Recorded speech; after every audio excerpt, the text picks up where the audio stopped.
টানা বৃষ্টিতে ডুবল রাজধানী, চরম ভোগান্তিতে নগরবাসী। টানা কয়েক ঘণ্টার ভারী বর্ষণে একরকম অচল হয়ে পড়েছে রাজধানী ঢাকা। প্রধান সড়ক থেকে শুরু করে পাড়া মহল্লার অলিগলি সবখানেই থই থই পানি। ড্রেন উপচে রাস্তার নোংরা পানি ঢুকে পড়েছে মানুষের বাসাবাড়ি ও ব্যবসা প্রতিষ্ঠানে। আর এতে চরম ভোগান্তিতে পড়েছেন সাধারণ নগরবাসী। উন্নত ও আধুনিক শহরের স্বপ্ন বারবার দেখানো হলেও সামান্য বৃষ্টিতেই যেন ঢাকার আসল চিত্র বেরিয়ে আসে। সরেজমিনে দেখা যায় মিরপুর, মোহাম্মদপুর, ধানমন্ডি, ফার্মগেট, মালিবাগ, শান্তিনগর থেকে শুরু করে পুরান ঢাকার বিস্তীর্ণ এলাকা এখন পানির নিচে। কোথাও হাঁটু পানি তো কোথাও কোমর সমান পানি। মনে হচ্ছে যেন এক একটি এলাকা বিচ্ছিন্ন দ্বীপে পরিণত হয়েছে। মূল সড়কগুলোতে পানি জমে যাওয়ায় তীব্র যানজটের সৃষ্টি হয়েছে। ঘণ্টার পর ঘণ্টা রাস্তায় আটকে থেকে চরম বিপাকে পড়েছেন অফিসগামী মানুষ, স্কুল কলেজগামী শিক্ষার্থী এবং জরুরি প্রয়োজনে বের হওয়া সাধারণ যাত্রীরা। একদিকে রাস্তায় থই থই পানি, অন্যদিকে গণপরিবহনের তীব্র সংকট। এই দুর্যোগপূর্ণ পরিস্থিতির সুযোগ নিচ্ছেন কিছু অসাধু রিকশা ও সিএনজি চালক। সুযোগ বুঝে তারা কয়েকগুণ বেশি ভাড়া হাঁকাচ্ছেন, ফলে বাধ্য হয়েই নিম্ন ও মধ্যবিত্ত আয়ের মানুষজন বৃষ্টির মধ্যে নোংরা পানি ভেঙে গন্তব্যে রওনা হয়েছেন। অনেক জায়গায় রাস্তার গর্ত বুঝতে না পেরে রিকশা উল্টে বা হ্যাচট খেয়ে আহত হওয়ার ঘটনাও ঘটছে। এছাড়া রাস্তায় পানি জমে থাকায় অনেক গাড়ির ইঞ্জিনে পানি ঢুকে মাঝ রাস্তাতেই গাড়ি বিকল হয়ে পড়েছে, যা যানজট পরিস্থিতিকে আরও ভয়াবহ করে তুলেছে। সবচেয়ে বেশি বিপদে পড়েছেন খেটে খাওয়া মানুষ এবং ভাসমান ব্যবসায়ীরা। ফুটপাতের দোকানপাট সব বন্ধ।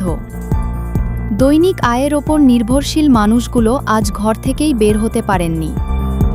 অন্যদিকে নিচতলার মার্কেট ও দোকানগুলোতে নোংরা পানি ঢুকে লাখ লাখ টাকার মালামাল নষ্ট হওয়ার খবর পাওয়া যাচ্ছে। বাসাবাড়ির নিচতলায় পানি ঢুকে পড়ায় অনেক পরিবার রান্নাবান্না পর্যন্ত করতে পারেনি। নির্ঘুম রাত কাটিয়েছেন অনেকেই। এখন প্রশ্ন হচ্ছে, প্রতি বছর বর্ষা মৌসুম আসলেই নগরবাসীকে কেন এই একই দুর্ভোগ পোহাতে হয়? সিটি কর্পোরেশন ও ওয়াসার কোটি কোটি টাকার ড্রেনেজ ও উন্নয়ন প্রকল্পগুলো তাহলে কোথায় যাচ্ছে?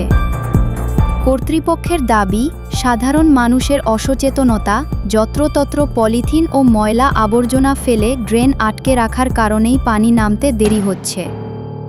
কিন্তু নগরবাসীর অভিযোগ, অপরিকল্পিত খোঁড়াখুঁড়ি এবং ড্রেনেজ ব্যবস্থাপনার চরম ব্যর্থতাই এই ভয়াবহ জলজটের মূল কারণ। বিশেষজ্ঞরা সতর্ক করছেন, এভাবে নোংরা পানি জমে থাকলে শুধু যাতায়াতেরই কষ্ট হবে না, পানিবাহিত নানা রোগ এবং ডেঙ্গুর প্রকোপ মারাত্মক আকার ধারণ করতে পারে।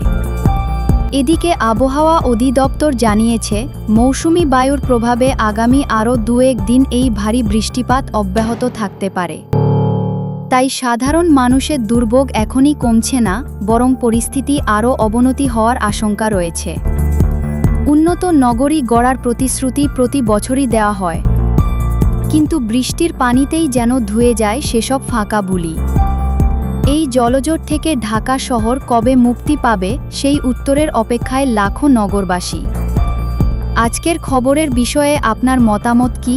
এই ভয়াবহ জলজটের জন্য আপনি কাকে বেশি দায়ী বলে মনে করেন?